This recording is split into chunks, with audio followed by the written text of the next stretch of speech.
श्री राधा कृष्णाभ्यां नमः। नमः परमहंसाय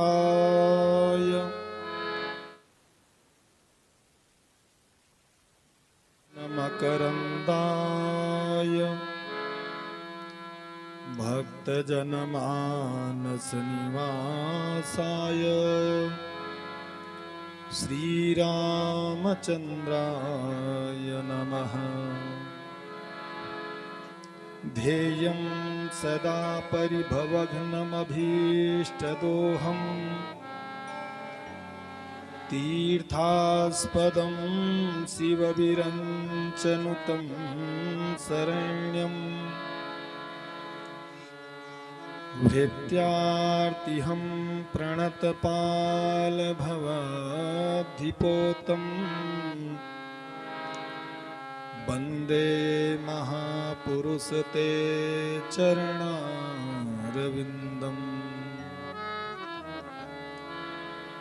वन्दे विदेहतनया पदपुण्डरीकम् कैशोरसौरभसमाहितयोगचित्तम् हन्तुं त्रितापमनिशं मुनिहंससेव्यम् सन्मानि शालिपरपीतपरागपुङ्गम् बंसी विभूषितकरार्णवनीरदाभात् पीताम्बरादरुणबिम्बफलाधरोष्ठात् पूर्णेन्दुसुन्दरमुखादरविन्दनेत्रात् कृष्णात् परं किमपि तत्त्वमहं न जाने। गुरुर्ब्रह्मा गुरुर्विष्णु गुरुर्देवो महेश्वरा गुरुर्साक्षात् परब्रह्म तस्मै श्री गुरवे नमः। नारायणं नमस्कृत्य नरं चैव नरोत्तमं देवीं सरस्वतीं व्यासं ततो जयमुदीरयेत्।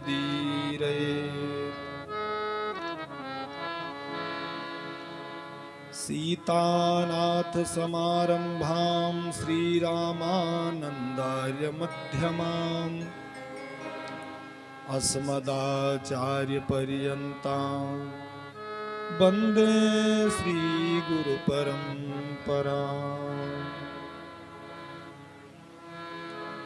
अपने अपने घरन की सब काहू को पीर तुम ही पीर सब घरन के धन्य धन्य रघुवीर। वृंदावन के मरम को जान सकत नहीं कोय डाल डाल अरु पातु पातु पे श्री राधे राधे होय। राम कथा के रसिक बर भक्त राजमति धीर आई सुआसन लीजियो तेज पुंज कपिवीर। आइए हनुमंत बिराजिए कथा करो मति अनुसार प्रेम सही गादी धरूं बिराजिए पवन कुमार। बोलिए यज्ञ नारायण भगवान की जय हो। श्री लक्ष्मी नारायण भगवान की जय हो। श्रीमद् भागवत महापुराण की जय हो। श्री काली मैया की जय हो। श्री शंकर भगवान की जय हो। श्री हनुमंतलाल जी महाराज की जय हो। श्री सीताराम जी महाराज की जय हो। जय जय श्री राधे श्याम। कर्तुम अकर्तुम अन्यथा कर्तुम सर्व सामर्थ्य जगताधार श्री राधा माधव भगवान राजराजेश्वरी त्रिपुर सुंदरी त्रिगुणात्मिका महाकाली महालक्ष्मी महासरस्वती स्वरूपा श्री राधा रानी आस्तोष अवघड़दानी कैलाश निवासी भूत भावन भोलेनाथ कथा में अग्रगण्य अनंत बलवंत संत श्री हनुमंतलाल जी के हम सब मिलकर पावन चरणों में नमन एवं वंदन करते हुए इस व्यास मंच से गौतम वशिष्ठ विश्वामित्र आदि सप्त ऋषियों के पद चिन्हों का अनुकरण करने वाले हमारे भारत देश के वयोवृद्ध पिता स्वरूप श्रोता एवं माता सती अनुसुईया के चरित्र को पावन करने वाली हमारे भारत देश की महान माताएं एवं बहनें, भगवती दुर्गा के समान नन्ही मुन्नी बच्चियां, भारत देश के युवा कर्णधार भरत के पद चिन्हों का अनुकरण करने वाले हमारे भारत देश के वयस्क युवा श्रोता बंधु एवं मंच पर मंचस्थ हमारे समस्त वैदिक विद्वान आचार्यगण एवं हमारे साथ विशेष रूप से सहभागिता दिखाते हुए हमारे समस्त संगीतकार बंधु एवं जिसके माध्यम से हम अपनी वाणी आप सबके कर्णपुटों तक पहुंचाने का प्रयास कर रहा हूं, ऐसे महान सहायक हमारे साउंड सर्विस वाले भैया एवं दूर दराज से पधारे हुए कथा पंडाल में उपस्थित सभी सम्मानित श्रोता महानुभाव। और एक बात और कहना है कि हमारे दक्षिण भाग में विराजित आप सबके अपार सहयोग से चल रही श्री लक्ष्मी नारायण महायज्ञ के तत्वाधान में श्रीमद् भागवत सप्ताह ज्ञान यज्ञ के रसास्वादन करने के लिए प्रमुख श्रोता बंधु जो बैठे हुए हैं, जो कि परीक्षित के पद को संभाले हुए हैं। वैसे परीक्षित तो हम सभी हैं, लेकिन विशिष्ट स्थान जो लिए बैठे हैं, भैया का नाम पता नहीं है लेकिन अब आप लोग जानते हैं। और ऐसे महान विभूति का नाम लेना भी उचित नहीं, जो अपने से बड़े हो उसका नाम भी लेना नहीं चाहिए। जैसे कुछ लोगों के लिए वर्जित है, बहुत कठिनाइयां हो जीवन में तब उनका नाम लेना चाहिए, लेकिन आजकल कोई भेदभाव नहीं रह गया महाराज। इसी के साथ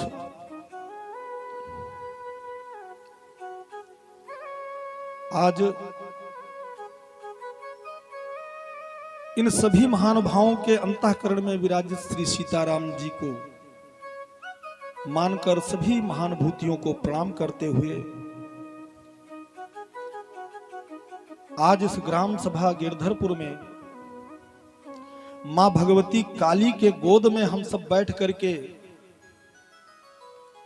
पवित्र पावनी श्रीमद् भागवत सप्ताह ज्ञान यज्ञ की रस का रसास्वादन करते चले आ रहे हैं।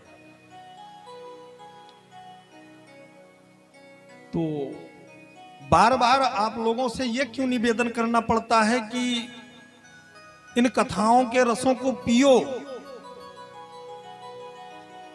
जैसे कोई भी आएगा और मंच पर बैठेगा, कोई भी व्यास होगा तो वो यही निवेदन करता है, इन रसों को पीते रहो। विचार किया? खाने के लिए तो कोई नहीं कह रहा है, पीने के लिए बार बार क्यों निवेदन किया जा रहा है? ये वो व्यास नहीं कर रहा है निवेदन। बोले कौन कर रहा है?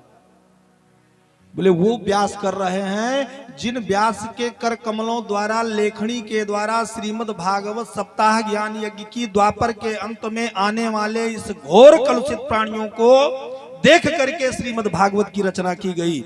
ऐसे महान व्यास जी ने कहा है क्या?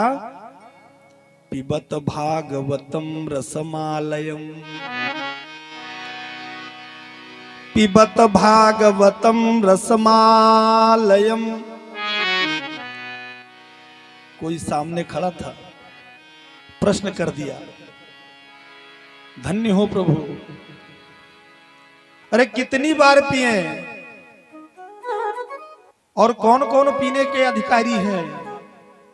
बोले मुँह रहो रसिका भूई भावुका,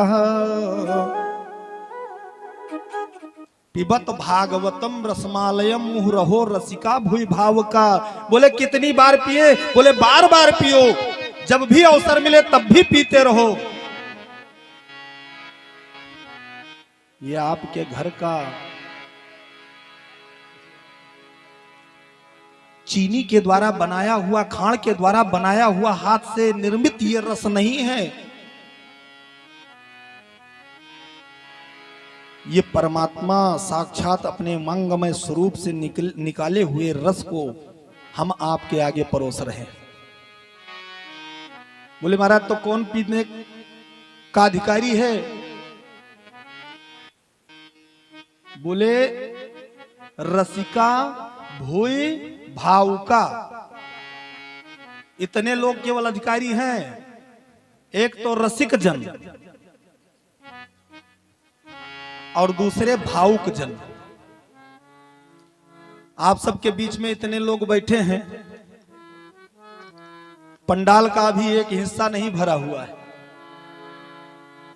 तो क्या इसको सुनने के लिए, भागवत के रस को पान करने के लिए आप ही को जल्दी थी? क्या इस गांव में और घर नहीं है? वो नहीं आ सकते थे? लेकिन नहीं, आप रसिक हैं, आप भावुक हैं और उनका फर्ज अदा करना है। अरे चलब वही काल्हू तो कथा हुए या। तो जब ऐसा विचार हमारे आपके मन में आ जाएगा तो हम आप रसिक नहीं, भावुक नहीं है, हम तो एक फर्ज अदायगी करने जाते हैं। बाद में कही है महाराज पूजा पाठ बहुत करी थे लेकिन लाभ कुछ मिलत नहीं। कौन में मिली जब नियम ही नहीं तुहरे लगे कोनो है?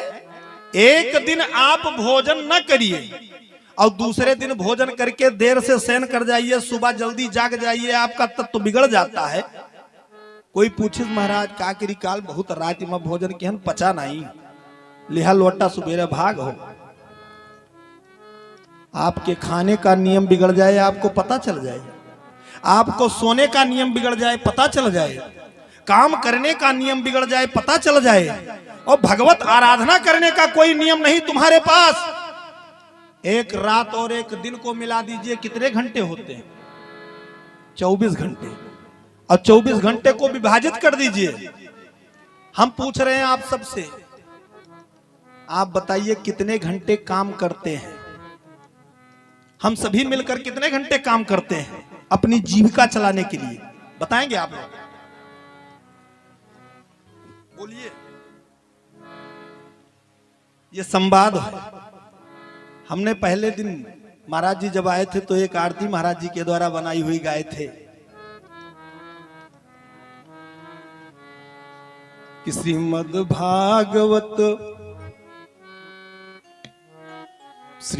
भागवत पुराण की है आरती।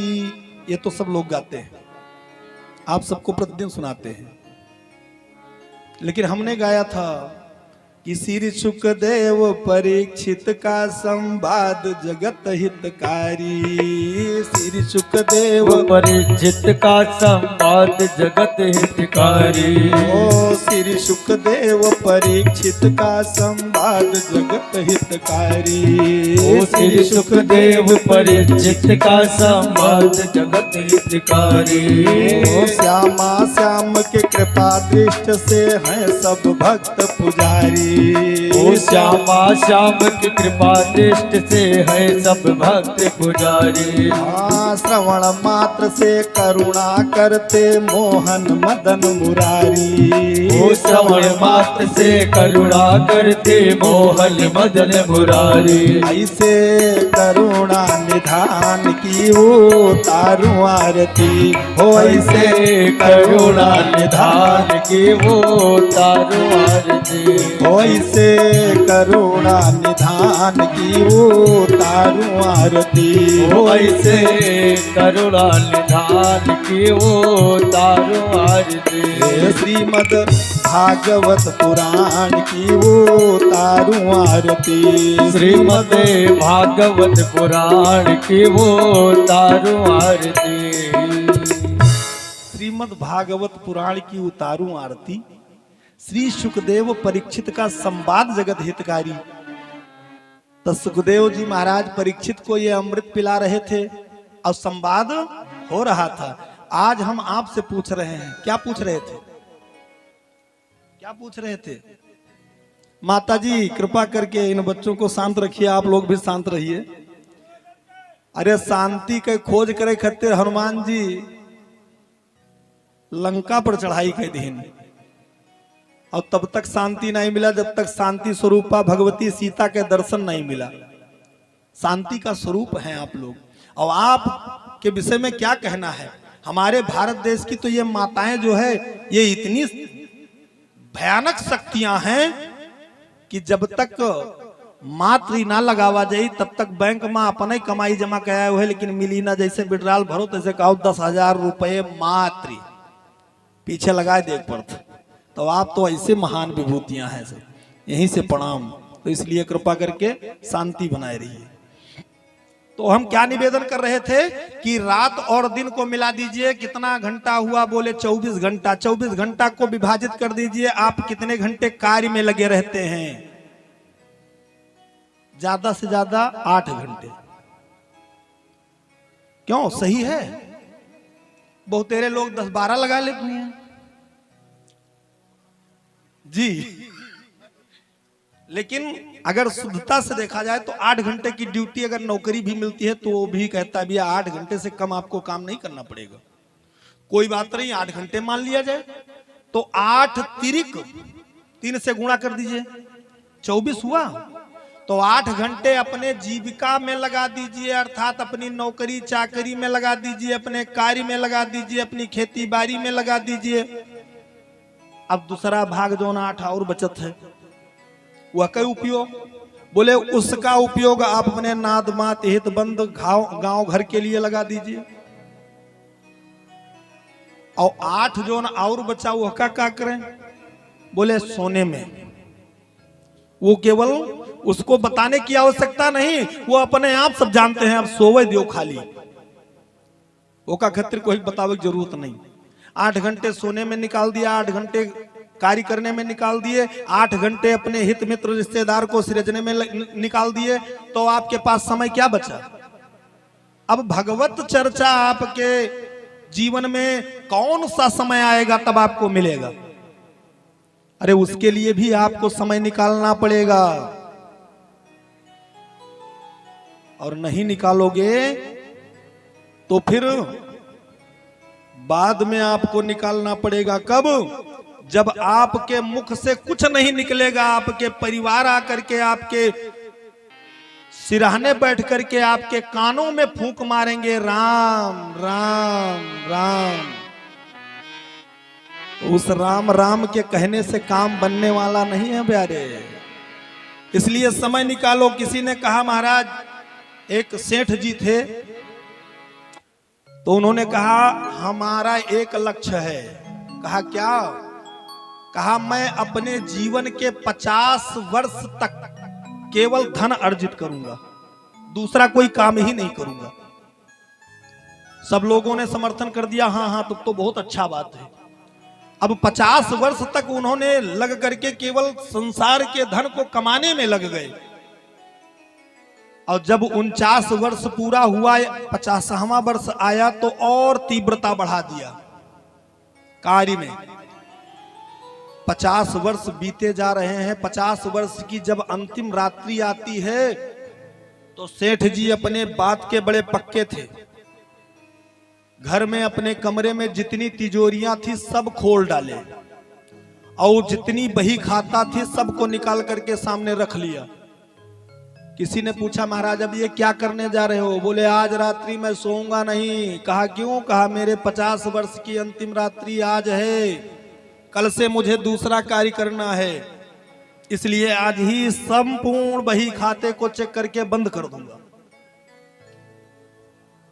कहा कल से क्या करोगे?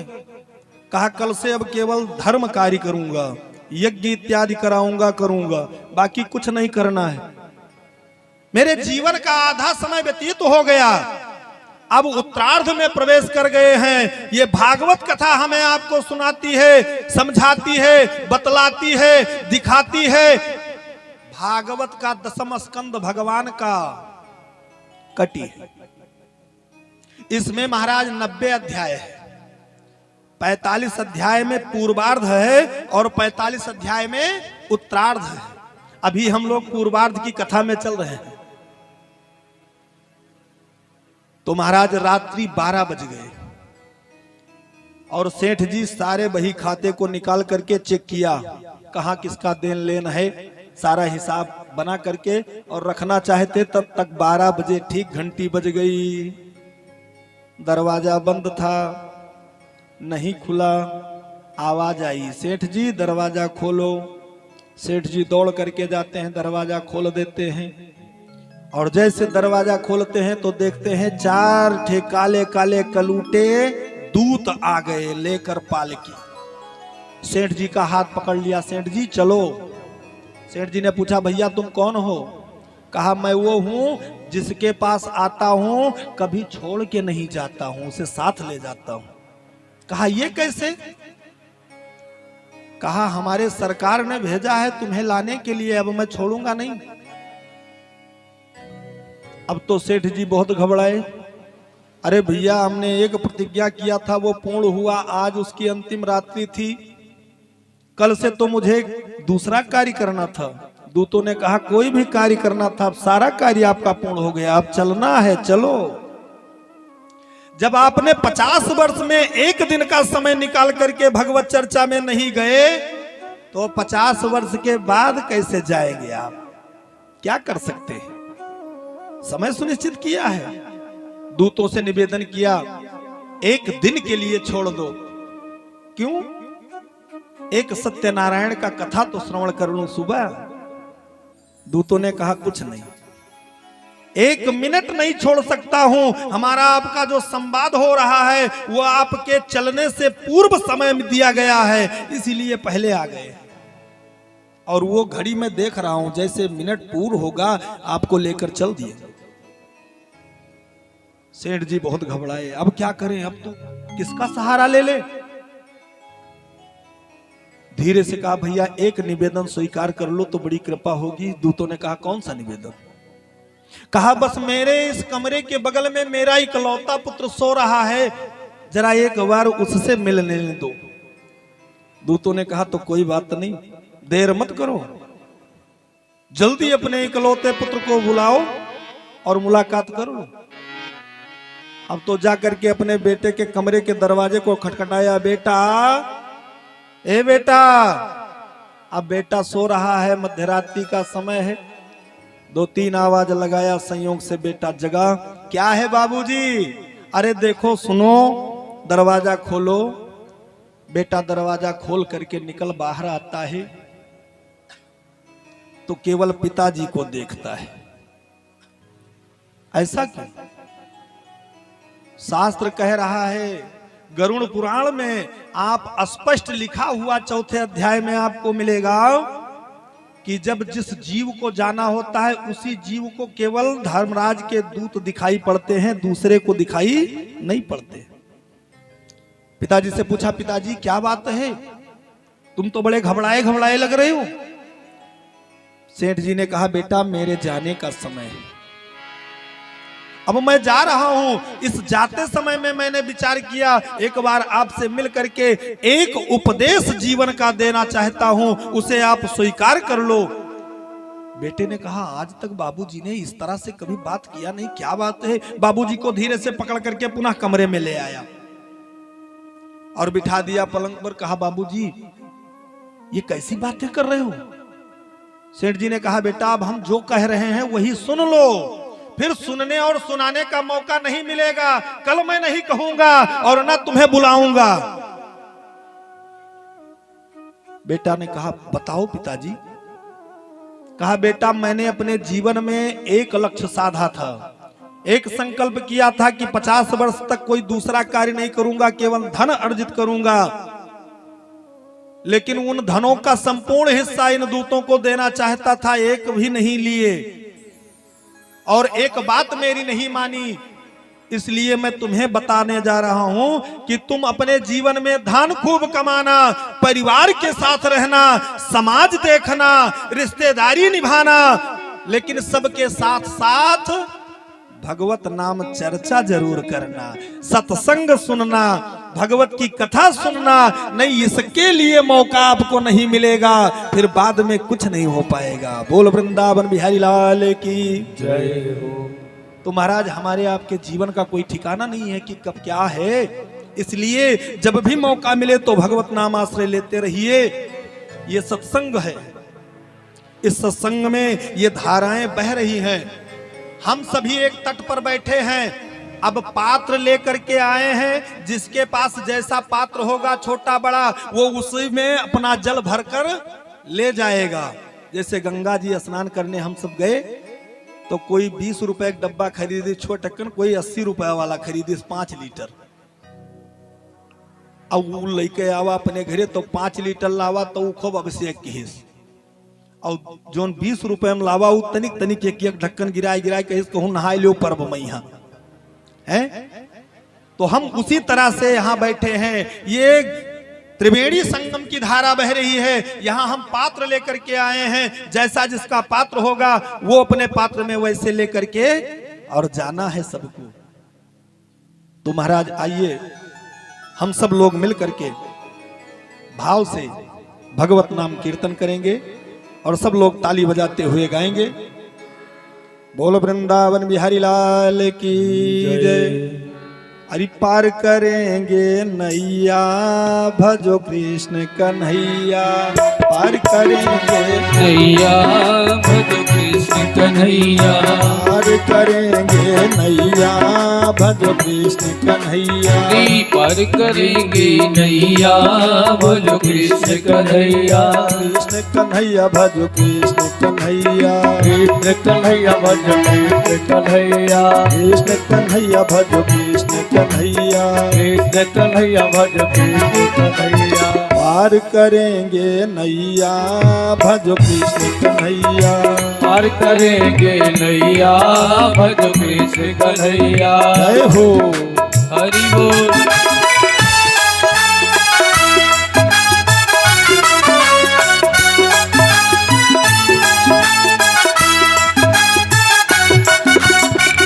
हरि बोल।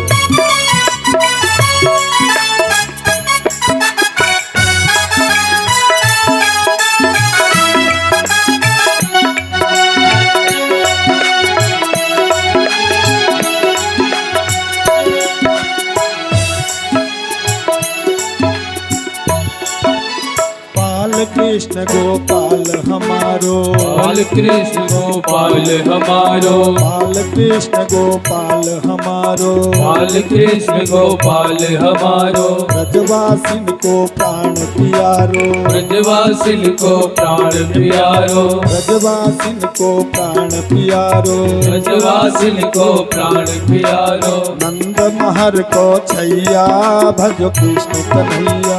नंद महर को छैया भजो कृष्ण कन्हैया। पार करेंगे नैया भजो कृष्ण कन्हैया। तेरी पार करेंगे नैया भजो कृष्ण कन्हैया। भाव से जय हो।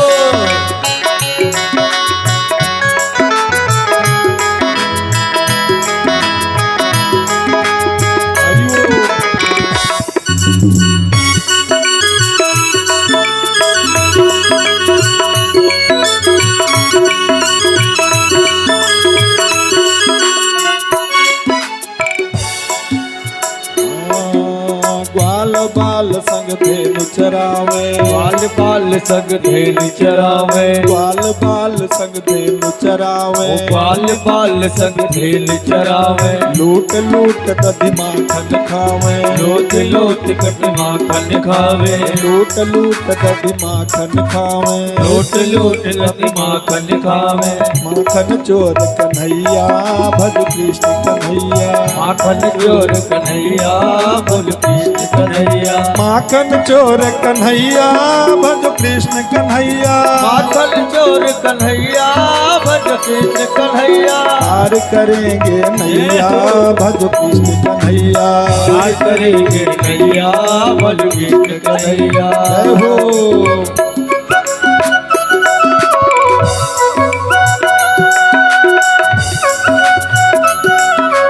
हरि बोल।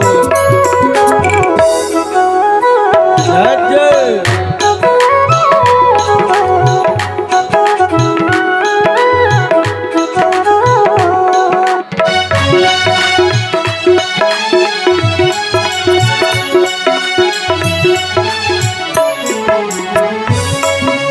गोपिन के संग रास रचायो। गोपिन के संग रास रचायो। गोपिन के संग रास रचायो। गोपिन के संग रास रचायो। कामदेव को मार भगायो। कामदेव को मार भगायो। कामदेव को मार भगायो। कामदेव को मार भगायो। कालिय नाग नथैया भज कृष्ण कन्हैया। कालिय नाग नथैया भज कृष्ण कन्हैया। कालिय नाग नथैया भज कृष्ण कन्हैया। कालिय नाग नथैया भज कृष्ण कन्हैया। पार करेंगे नैया भज कृष्ण कन्हैया। अब पार करेंगे नैया भज कृष्ण कन्हैया। भाव से जय हो।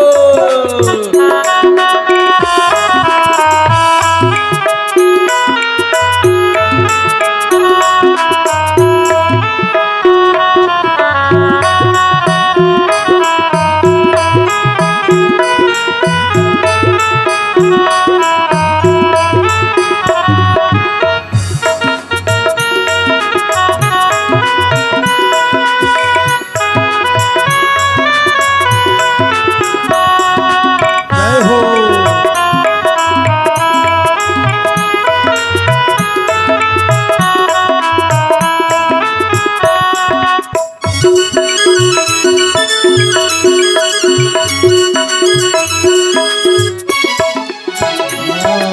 भक्त सुदामा चावल लाए। भक्त सुदामा चावल लाए। भक्त सुदामा चावल लाए। भक्त सुदामा चावल लाए। प्रेम सहित हरि भोग लगाए। प्रेम सहित हरि भोग लगाए। प्रेम सहित हरि भोग लगाए। प्रेम सहित हरि भोग लगाए। कहकर भैया भैया भज कृष्ण कन्हैया। कहकर भैया भैया भज कृष्ण कन्हैया। माखन चोर कन्हैया भज कृष्ण कन्हैया। माखन चोर कन्हैया भज कृष्ण कन्हैया। पार करेंगे नैया भज कृष्ण कन्हैया। पार करेंगे नैया भज कृष्ण कन्हैया। जय हो।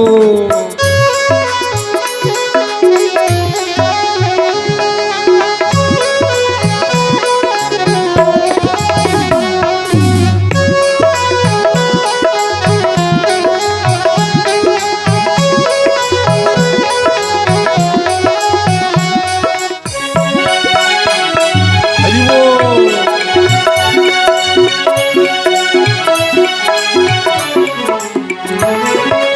मीरा के प्रभु गिरधर नागर, मीरा के प्रभु गिरधर नागर, मीरा के प्रभु गिरधर नागर, मीरा के प्रभु गिरधर नागर, सूर श्याम मेरे नटवर नागर, सूर्य श्याम मेरे नटवर नागर, सूर श्याम मेरे नटवर नागर, सूर्य श्याम मेरे नटवर नागर, घट घट वास करैया भज कृष्ण कन्हैया, घट वास करैया भज कृष्ण कन्हैया, घट घट वास करैया भज कृष्ण कन्हैया, घट घट वास करैया भज कृष्ण कन्हैया, पार करेंगे नैया भज कृष्ण कन्हैया, पार करेंगे नैया भज कृष्ण कन्हैया, पार करेंगे तेरी नैया जय भज कृष्ण कन्हैया, पार करेंगे नैया भज कृष्ण कन्हैया, पार करेंगे नैया भज कृष्ण कन्हैया, पार करेंगे नैया भज कृष्ण कन्हैया, पार करेंगे नैया भज कृष्ण कन्हैया, कृष्ण कन्हैया कृष्ण कन्हैया, पार करेंगे नैया भज कृष्ण कन्हैया। बोलिए बाल कृष्ण भगवान की जय हो, नंद के लाला की जय हो। तो महाराज हम निवेदन कर रहे थे कि हमें आपको समय नहीं मिलता, समय निकालना पड़ता है। यह सत्संग की गोदावरी बह रही है, इसमें नहाना हम आपको है। कब नहाते हैं, कैसे नहाते हैं, ये कोई सुनिश्चित नहीं है। जब मौका मिल जाए तभी पीते रहो। व्यास जी ने कहा ये रस पीने वाला ही है, किसी ने कहा खाया जाए तो, कहा खाने वाला वस्तु ही नहीं है। कहा ये कैसे, कहा खाया वो जाता है जिसमें छिलका और गुठली हो। एक आयाम के फल दे दिन जाए और कहा जाए पी लियो, पी मिली ना। जब तक वह का निकाल के गुठली अलग न किन जाई, छिलका अलग न किन जाई और मिक्सी में पीसा न जाई, तब तक वो रस न बनी। लेकिन यह एक ऐसा फल है, निगम कल्पतरोरुगलितम, ये निगम अर्थात वेद रूपी वृक्ष से निकला हुआ एकदम पका हुआ फल है, रसों से भरा है। अब और विडंबना हुई, महाराज फल भी बता रहे हो और उधर कह रहे हो छिलका और गुठली भी नहीं है। कहा हाँ, इसमें छिलका और गुठली नहीं है, इसलिए पीते रहो। अब यहां आ गया बात कि कैसे पिलाया जाए, तो हमारे पास तो रखा है पिलाने के लिए, हम तैयार हैं। जैसे काल बादे परसों यही प्रांगण में भंडारा का कार्यक्रम हुई, हम सभी मिलके भंडार घर में पूड़ी सब्जी हलवा मालपुआ इत्यादि सब तैयार किया रहा है। लेकिन जब खाए वाले देखा जाए कोई आए जी है तब तो खवावा जाइए। और तैयार बहुत कीन रसोई में धरा हुआ हो, कोई खाही वाला न हो तो चौका पीढ़ा लगाए बैठा रहो, टुकुर टुकुर ताको। इसी तरह से ये भागवत का रस है। कैसे पान कराया जाए, जब पान करने वाले विराजित हो जाए तब न पान कराया जा सकता है। तो महाराज ऐसा पावन पवित्र समय हमारे आपके जीवन में कभी कभी मिलता है, तो इसलिए एकदम सावधान होकर के सनक सनंदन सनातन सनत कुमार इन 4 ऋषि कुमारों ने अग्रज भाई अपने छोटे भाई जब नारद जी को कथा सुनाया तो एकदम सावधान कर दिया। और नारद जी शांति नहीं मन में थी, शांति के खोज के लिए तीनों लोक में भ्रमण किए। ये भागवत के महात्म की कथा अभी चल रही है। और जब भ्रमण किए तो कहां कहां भ्रमण किए, बोले तीर्थों में सबसे पहले गए और वहां भी शांति नहीं मिली, बड़ी विडंबना पाखंड। तीर्थों में जाकर के देखा ये जितने पंडा हैं ये सब पाखंडी हैं। कैसे, बोले दुकान सजाए अपने बैठा है, चंदन और शीशा कंघी धैल हिन घाट पहिया, एक बाद एक ठो बछिया बछवा बांध लिहिन, वका ओढ़ाए बढ़ाए दिन खूब कायदे से। और जो यात्री जाते हैं वो तो अपनी श्रद्धा बना करके जाते हैं, एक लक्ष्य बना करके जाते हैं, वो इसका निरीक्षण करने थोड़ी ना जाते हैं। 10-20 रुपए चिल्लर जो है अपने आगे फैला दिए। अब जो जनता जाएगी, जो यात्री जाएंगे वो स्नान करेंगे तो कहीं चलो पंडा बाबा के लगे कुछ दान उद्दान कर दिन जाए। और जब वहां जाते हैं तो स्वेच्छा से दान करने वाले यात्री जो है उनको जबरन वो दान करा रहा है। और जब परिचय पूछा गया तब पता चला वो केवट हो, कितनी बड़ी विडंबना। नारद जी ने कहा, हे भगवान, चलो जरा तीर्थ के अंदर मंदिर में देखते हैं। अब मंदिर में पहुंचे तो हुआ देखिन, ये मकान किसका भाई, ये मंदिर इतना आलीशान किसका बना? बोले मौनी बाबा का। और जब अंदर प्रवेश किन तो देखिन हुआ तमाम हल्ला गुहार शुरू है। कितनी बड़ी विडंबना। नारद जी के मन को और अशांति होनी। ये आश्रम है मौनी बाबा का और हल्ला यही मेर होत है, शोर यही मेर मचा है जैसे कोई गांव में ना हल्ला होत हो। निकल करके आगे बढ़ते हैं तो देखा क्या, दूसरा आश्रम, एक कुटिया दिखाई पड़ी। एक व्यक्ति से पूछा, बाबा ये किसकी कुटिया है, किसकी हवेली है? उसने कहा, ये ब्रह्मचारी जी का है, जरा अंदर प्रवेश कर सकते हैं? अंदर प्रवेश किया तो वहां 2-4 स्त्रियां बैठी। परिचय पूछा, तुम कौन हो देवी जी? कहा, मैं ब्रह्मचारी जी की धर्मपत्नी हूं। आप बताओ कितनी बड़ी विडंबना है। उधर ब्रह्मचारी जी और उधर 2-4 पत्नी। नारद जी और घबराए। वहां से निकलकर आगे बढ़ते हैं। आगे बढ़े तो कहा, अब छोड़ दो यह का तीर्थ। कहे चलो अब गांव में भ्रमण करके देखते हैं, देहात में हो सकता है वहां शांति मिल जाए। यहाँ तो और बहुत बड़ी विडंबना। एक गांव में प्रवेश किया और गांव के पहले ही दरवाजे पर पहुंच गए घर पे। तो वहां क्या देखा कि मुखिया जी घर के बैठे हैं दरवाजे पर।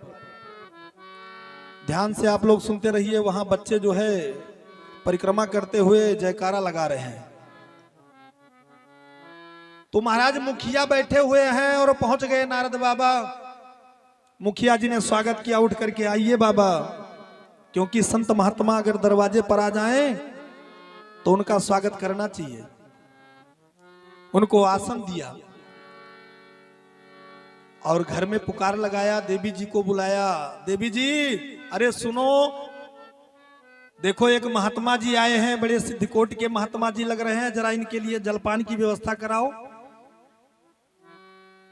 तो अंदर से देवी जी ने कहा, कल ही बताया ना घर बाजार से चीनी ले आयो, और जब नहीं ले आयो, भूल के चला आयो, तो आज कहां चाह बनाई दी। और डांट दिया। नारद जी ने कहा, हे भगवान, इस घर में तो स्त्रियों का राज चल रहा है। बाबा जी अपनी लेखनी से लिख दिए भागवत के महात्म में, तरुणी प्रभुतागे छोड़ दीन द्वारा, कहीं चलो अब यह द्वारे बैठे लायक नहीं। अरे सम्मान पूर्वक इतना ही कह देती, हाँ ठीक है बिठाइए, ला रहे हैं। तो यमहा कौन हर जा रहा, और ये उत्तर दिए कौन जरूरत रहा। उस दरवाजे को छोड़ करके आगे बढ़ते हैं। गांव में दूसरे दरवाजे पर पहुंच गए। 4-6 लोग बैठे हैं। नारद जी पहुंच गए। महाराज, क्यों आप लोग बैठ करके क्या मंत्रणा कर रहे हैं? लोगों ने कहा, महाराज या भैया साहब है, इनके लड़का के परसों मुंडन संस्कार है। अच्छा, तो कहा उसी की तैयारी में सब लोग चर्चा में लगे हैं। कौन सी तैयारी? किसी ने कहा, एक लोग कह रहे हैं अखंड रामायण के पाठ कराई, दूसरे जने कहते नहीं सत्यनारायण सुन लीन जाए, तीसरे जने कहते नहीं कुछ ना कीन जाए, खिलाई पिलाई कर दिया जाए। अच्छा, तो महाराज जो गांव के लोग हैं, उनके भाई पटीदार हैं, वो तो एक साइड में बैठे हैं घर वाले के तरफ, और एक कुर्सी सिंगल अकेले एक महानुभाव बैठा है। नारद जी से रहा नहीं गया, पूछा ये महानुभाव कैसे बैठे हैं अकेले? कहा, अरे भैया के साले साहब हुए आए हैं। कहें अच्छा, तो इस मंत्रणा में आपका भी मत है क्या? कहा, यही निर्णय करी है का बनी।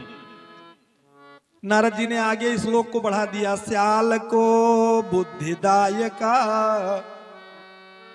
पहला क्या लिखा? बोले तरुणी प्रभुतागे है, और दूसरे दरवाजे पर देखा तो बढ़ा दिया, स्याल को बुद्धिदायका। जब हमारे आपके घर में कोई अच्छा शुभकर्म होना होगा तो ससुराल पक्ष से साले साहब को बुलाया जाएगा। अगर वह निर्णय दे दीन कि यह मांगलिक कार्यक्रम में पनीर और छोला बनी तो वह बने खाए, घर के मनई चाहे जितना कहे नहीं हम सादा भोजन कराई, मान्य न हुई। ये देखिए नारद जी ने कहा यह दरवाजा ठीक नहीं है, आगे बढ़ो। तीसरे दरवाजे पहुंच गए, वहां देखा क्या, दो पक्ष बैठा हुआ है। एक पक्ष के तरफ कन्या दिख रही है और एक दूसरे के पक्ष वर दिख रहा है। नारद जी वहां पहुंचते, भैया काहे को आप लोग सभा लगाए बैठे हैं?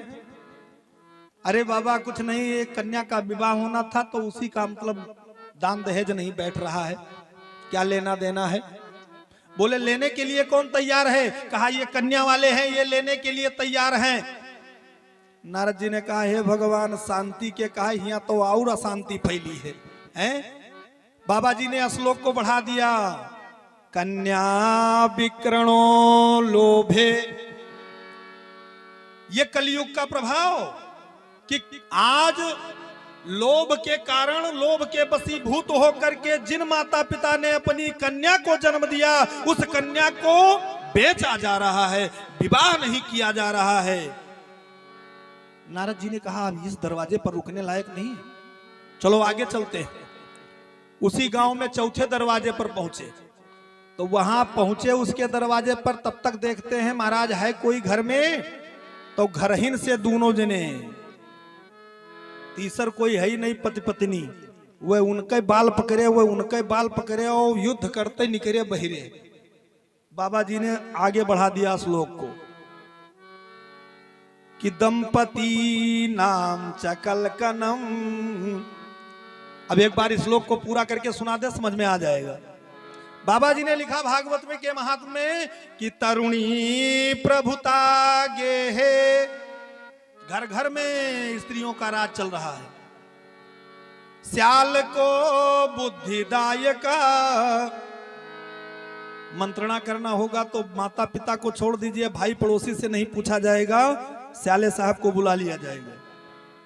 और कन्या विकरणो लोभे दंपति नाम च कलकनम। कलकनम माने कलह, झगड़ा, युद्ध, मारपीट।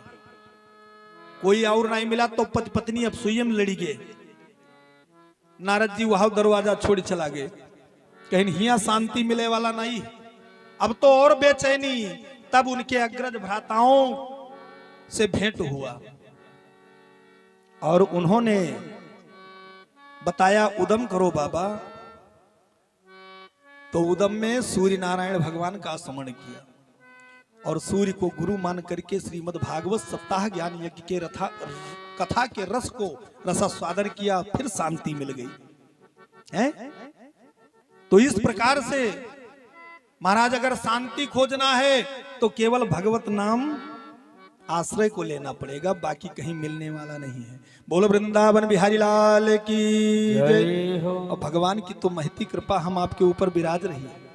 इस कृपा से अगर वंचित रह गए तो फिर वंचित रह जाएंगे। आगे कथा में प्रवेश करते हैं। कल की कथा तृणावर्त का भगवान ने उद्धार किया। भगवान 1 वर्ष के हो गए। 1 वर्ष के हुए, इधर मथुरा में कंस के कारागार में बंद देवकी और वसुदेव ने विचार किया, मेरे लल्ला का मैं एक एक दिन गिन रहा हूं, जन्म से लेकर के आज 1 वर्ष का पूर्ण हुआ, आज तक नाम संस्कार नहीं हुआ, नामकरण संस्कार नहीं हुआ।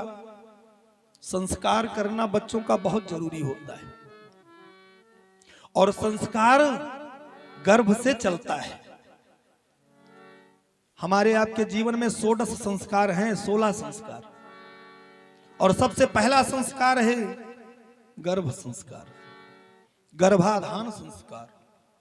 गर्भाधान संस्कार का कितना बड़ा महत्व है, कितनी बड़ी विशेषताएं हैं, एक छोटा सा उदाहरण दे दिया जाए।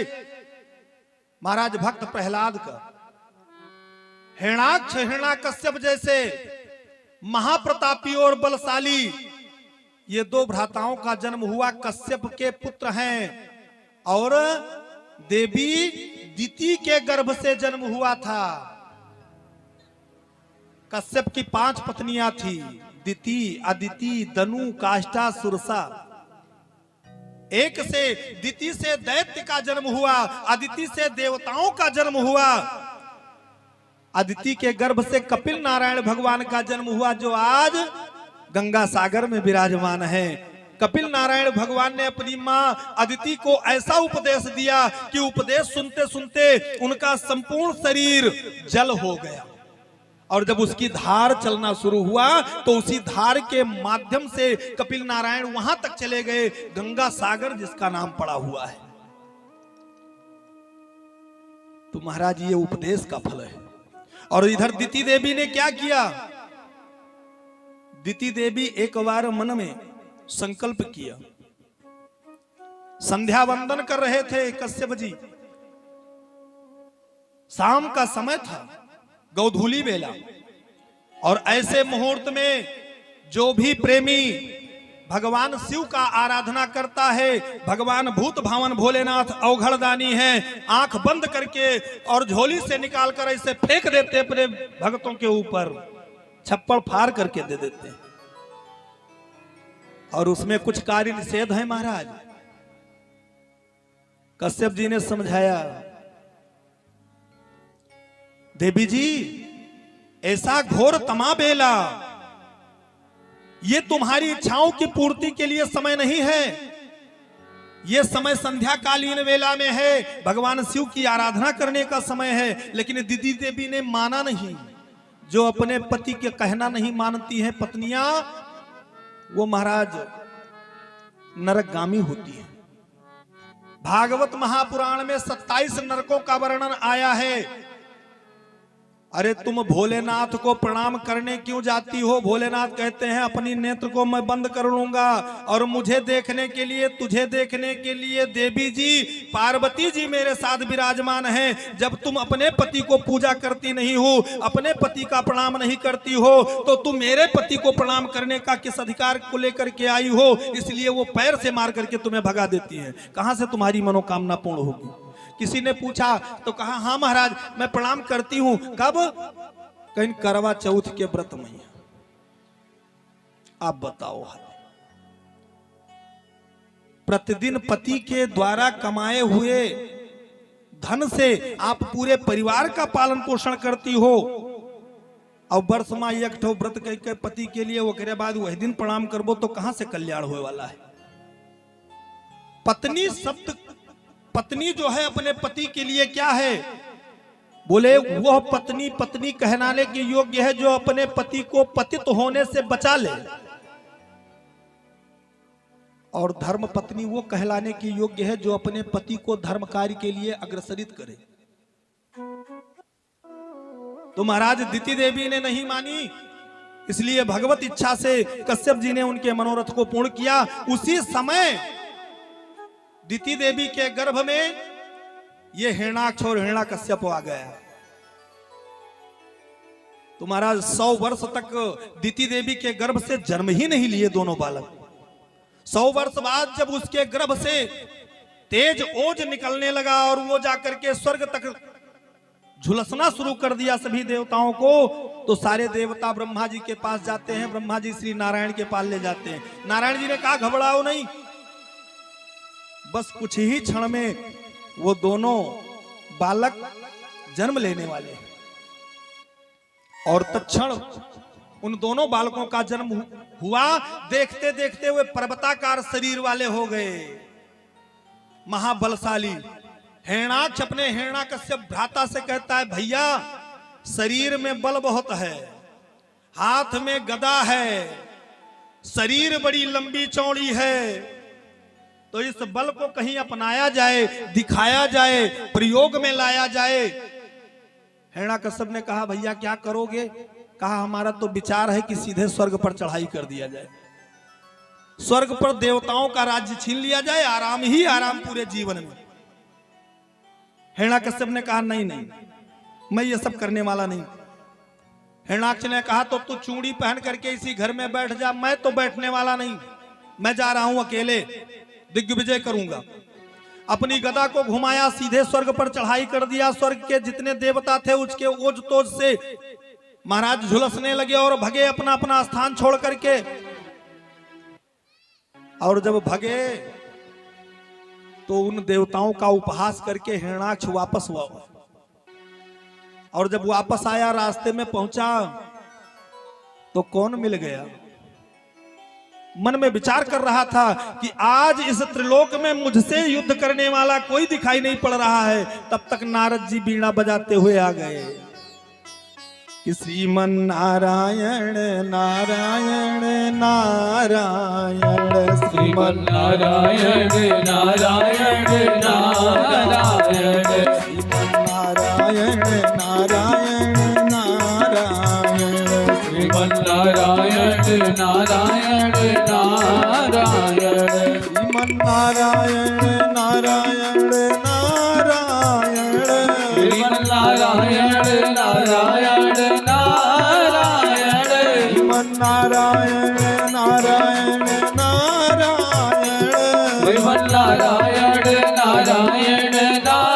नारायण, श्रीमन नारायण नारायण नारायण, भजमन नारायण नारायण नारायण, भजमन नारायण नारायण नारायण, भजमन नारायण नारायण नारायण, भजमन नारायण नारायण नारायण।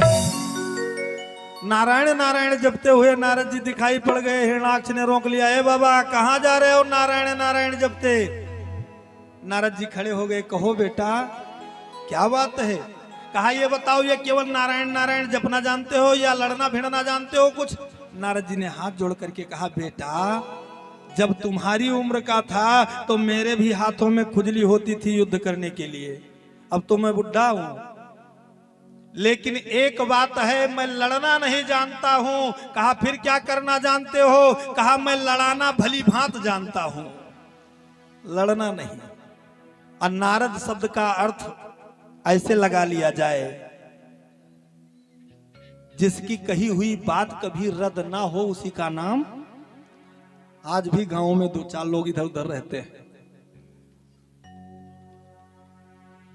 तो नारद जी ने कहा, बेटा लड़ना नहीं आता लेकिन लड़ाना आता है, कहो तो लड़ा करके दिखा दूं। जाओ, मेरा आशीर्वाद है, तेरी मनोकामना शीघ्र पूर्ण हो जाए। आशीर्वाद दे दिया। हिरण्याक्ष गदा घुमाया और सीधा चल दिया। अब कहां जाऊं, किससे युद्ध करूं? यहां तो कोई लड़ने वाला दिखाई नहीं पड़ रहा है। क्या मैं अपने बल को था नहीं लगा सकता? दिमाग में आया, सीधे जल में चलो, वरुण देवता के पास चलते हैं। अब वरुण लोक में पहुंच गया, वरुण को ललकार दिया। वरुण बाबा ने कहा, मैं बुढ़ा हो गया बेटा, अब लड़ नहीं पाऊंगा, नहीं लड़के दिखा देता। जाओ, मेरा भी आशीर्वाद है, तुम्हारा शीघ्र मनोकामना पूर्ण हो। अब जब बाहर निकलता है तो क्या हुआ? चारों तरफ वो देखता है, कोई योद्धा दिखाई नहीं पड़ा। उसके दिमाग में ये बात आ गई कि ये संपूर्ण पृथ्वी को उठाओ और जल में लेकर चलो, बैठ जाओ। जब संसार पूरा जलमग्न हो जाएगा तब तो कोई आएगा मुझसे युद्ध करने। संपूर्ण पृथ्वी को उठाया और अपने चंगुल में लेकर के जल में प्रविष्ट होकर बैठ गया छिपकर। जब सृष्टि का विस्तार होना हुआ, भगवान नारायण के नाभिकलम से ब्रह्मा जी की उत्पत्ति हुई, तो ब्रह्मा जी ने चारों तरफ देखा, चार मुख हो गया। को हम, मैं कौन हूं? ब्रह्मा जी को पता ही नहीं कि मैं कौन हूं। भगवान ने अपनी कृपा दृष्टि बनाई। ब्रह्मा जी के नाक के द्वारा भगवान बाराह का अवतार होता है। जो 24 अवतारों में एक अवतार भगवान का बाराह रूप में है। बोलिए बाराह भगवान की जय हो। बाराह भगवान सूकर के रूप में आते हैं, जो आपके हमारे इसी गोंडा जिले के पसका क्षेत्र में पड़ता है, और वहीं बाराही देवी भी हैं। बोलिए बाराही मैया की जय हो। 12 भगवान आते हैं। 12 भगवान ने देखा संपूर्ण पृथ्वी गायब है, सब तो संसार जलमग्न है, कहां गई पृथ्वी? खोज किया तो देखा हिरणाक्ष अपनी चंगुल में लेकर के जल में बैठा हुआ है। भगवान सीधे जल में प्रविष्ट होते हैं, हिरणाक्ष के चंगुल से पृथ्वी देवी को छुड़ाया और ला करके यथास्थान पर स्थापित किया। पीछे से गदा घुमाते हुए और भगवान को ललकारते हुए दौड़ पड़ा, ए जंगली सुअर, पहले मुझसे युद्ध कर ले, फिर भूदेवी को ले जा। भगवान एक नहीं सुनते, तू जितना गाली दे रहा है सब मैं सुन लूंगा, जब तक मैं अपना काम नहीं बना लूंगा तब तक तुझसे युद्ध नहीं करूंगा, और बिना तुमसे युद्ध किए मैं जाने वाला नहीं हूं। ला करके भूदेवी को यथास्थान पर स्थापित कर दिया, क्योंकि सृष्टि का विस्तार होना था।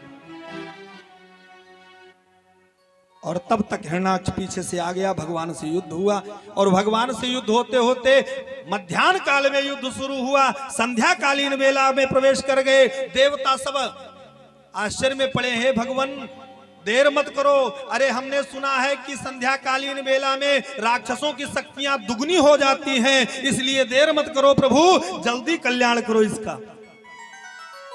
भगवान ने एक ही थप्पड़ में उस हिरणाक्ष के बड़े बड़े दोनों नेत्र को निकाल दिया भूदेवी के ऊपर, और दोनों नेत्र के रास्ते से रुधिर बहना शुरू हो गया। उसका शरीर भूदेवी के ऊपर गिर पड़ा, डड़मड़ाते हुए कुछ दूर चला गया, फिर भी अभी प्राण नहीं निकला। देवता आकाश से वर्षा करना चाहते हैं पुष्प की कि भगवान का स्वागत करूं, लेकिन मारे डर के हाथ आगे करते फिर पीछे कर लेते हैं। भगवान ये इतना दुष्ट आत्मा है कि अगर कहीं जीवित बचा होगा और देख लेगा कि ये देवता पुष्प की वर्षा करके इस दुष्ट बाराह का स्वागत कर रहे हैं तो हम सबका खैर नहीं है।